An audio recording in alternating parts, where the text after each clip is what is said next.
Bonjour à tous et bienvenue à cette nouvelle édition de la revue de la presse camerounaise. Nous sommes le 30 juin 2025 et c'est la toute première édition de cette semaine que nous démarrons avec l'hebdomadaire confidentiel de Thierry Niopet qui s'interroge au sujet de la présidentielle de 2025. Le Grand Nord se réveille-t-il? Laissé pour compte par le renouveau, malgré son soutien indéniable au chef de l'État Paul Biya, les dignitaires de cette partie du Cameroun constituée de l'Adamawa, du Nord et de l'extrême Nord ont décidé de passer à l'offensive à quelques mois de la présidentielle d'octobre 2025. Longtemps considérés comme des alliés stratégiques de la galaxie Biya, Issa Tiroma Bakary et Bello Bouba Maïgari ont-ils les moyens de la légitimité nécessaire pour défendre les intérêts des populations du Septentrion confrontées à la misère et au sous-développement? C'est une interrogation. D'ailleurs, c'est la question qui alimente les conversations au sein du landerneau politique et dans les chaumières. L'analyse de l'hebdomadaire confidentiel sur la question est à retrouver ce matin à la page 6. Nous poursuivons ce matin dans la même lancée avec le quotidien bleu d'Amanmana Le Jour qui donne la parole à sa grande une ce matin à Bello Bouba Maïgari. Ma candidature ne devrait étonner personne. Le président de l'Union nationale pour la démocratie et le progrès, UNDP, a fait l'annonce, c'était samedi dernier à l'issue de la réunion du comité central tenue au palais des congrès de Yaoundé. Pour le professeur Famendongo a retrouvé un petit une ce matin. Nous avons notre candidat. Nous continuons avec la nouvelle expression qui parle également de la présidentielle de 2025 et s'interroge tout comme l'hebdomadaire confidentiel. Paul Biya perd-il le Nord après la démission d'Issa Tiroma du gouvernement et sa déclaration de candidature à l'élection présidentielle d'octobre prochain? Bello Bouba Maïgari, un autre responsable politique originaire du Grand Nord, lui a emboîté le pas en présentant aussi sa candidature. D'ailleurs, le quotidien d'information du Nord Cameroun, l'Œil du Sahel, revient sur cette présidentielle avec Bello Bouba porté à la candidature par sa base. Ce matin, le quotidien Capitaux Public, Cameroun Tribune, revenant sur Tiroma et Bello Bouba, candidat à la présidentielle, donne la parole au professeur Famendongo qui dit qu'il n'y a rien de nouveau. Dans une interview accordée dans la Cameroun Tribune, le professeur Jacques Famendongo, secrétaire à la communication du comité central du Rassemblement démocratique du peuple camerounais RDPC, réagit au départ successif de deux alliés de la majorité présidentielle et assure que le parti continue sereinement la préparation du rendez-vous d'octobre. C'est une information à retrouver ce matin à la page 5. Expression politique de s'interroger ce matin au sujet du gouvernement après Bello Bouba et Issa Tiroma. À qui le tour? Assisterons-nous encore à d'autres démissions? Là est toute l'interrogation.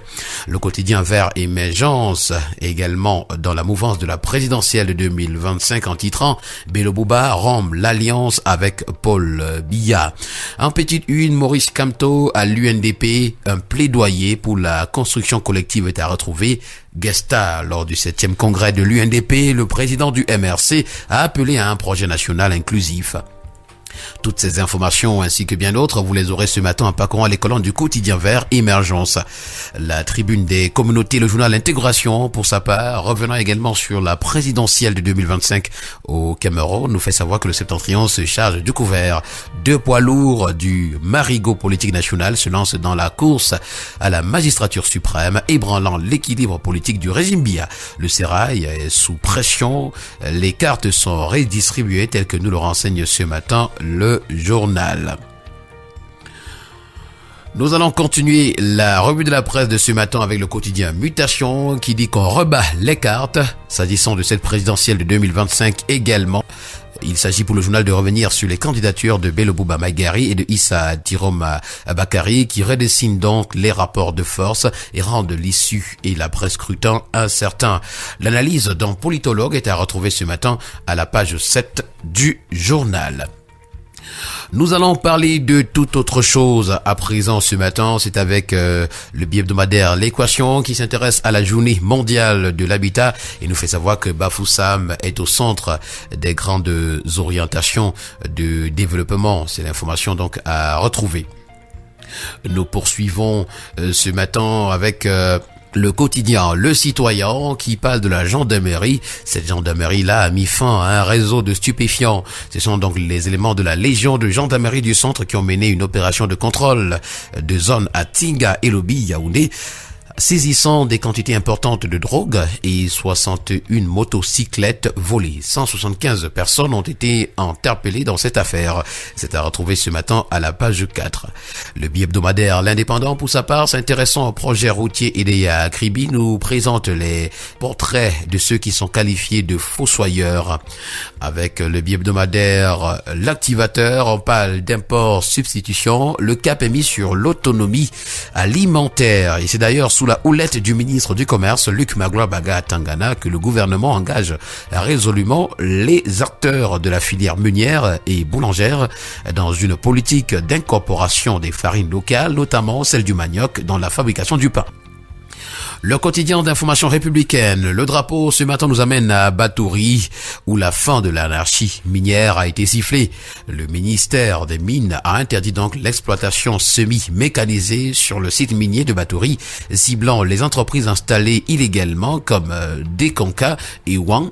Seule l'exploitation artisanale y est désormais autorisée conformément au code minier. Une décision saluée par les populations locales en attente de la signature de la convention entre l'État et Diams Avenir qui définira des modalités d'exploitation dans le respect de la loi. C'est l'information qui fait la grande une avec les détails à retrouver ce matin aux pages 3 et 4.